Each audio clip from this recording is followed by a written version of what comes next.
అందం పరంగానూ సేవలోనూ మేటి అనేలా విభిన్న రంగుల్లో సత్తా చాటారామె.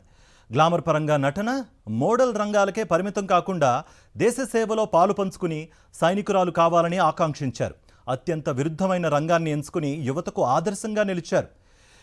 సుకుమారం అనేది శరీరానికే గాని మనసుకు కాదని, సంకల్పం ఉంటే ఎందులోనైనా రాణించగలం అని ప్రూవ్ చేశారు. ఆమెనే కాశిష్ మేత్వాని.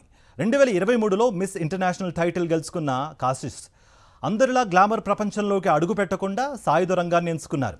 దేశ సేవలో భాగంగా కావాలనే ఆకాంక్షతో ఆర్మీలోకి చేరారామె.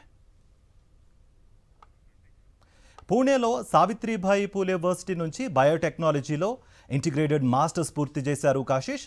ఆ తర్వాత హార్వర్డ్ విశ్వవిద్యాలయంలో పిహెచ్డీ చేసే ఛాన్స్ వచ్చినప్పటికీ సైన్యంలో చేరాలనే ఉద్దేశంతో ఆ ఆఫర్ను తిరస్కరించారు. మోడలింగ్, నటన వైపు వచ్చిన పలు ఆఫర్లను తిరస్కరించారామె. చెన్నైలోని ఆఫీసర్స్ ట్రైనింగ్ అకాడమీలో శిక్షణ పూర్తి చేసుకుని భారత సైన్యంలో కీలక బాధ్యతలు నిర్వర్తిస్తున్నారు. కాశిష్కు కొత్త విషయాలను తెలుసుకోవడంపై ఎంతో ఆసక్తి. అదే ఆమెను ఈ రంగంలోకి వచ్చేలా చేసింది. ఎన్సీసీలో ఉండగా రిపబ్లిక్ డే పరేడ్ కవాతులో భాగస్వామ్యం అయినప్పుడు తనకు ఆర్మీ ఫీల్డే బెస్ట్ అని ఫీల్ అయ్యేవారట. అందుకే తన కుటుంబాన్ని ఒప్పించి ఆర్మీలో చేరిపోయారు. ఇటీవల ఆపరేషన్ సింధూర్లో కీలక పాత్ర పోషించారు. ఎయిర్ డిఫెన్స్ విభాగంలో సేవలందించారు.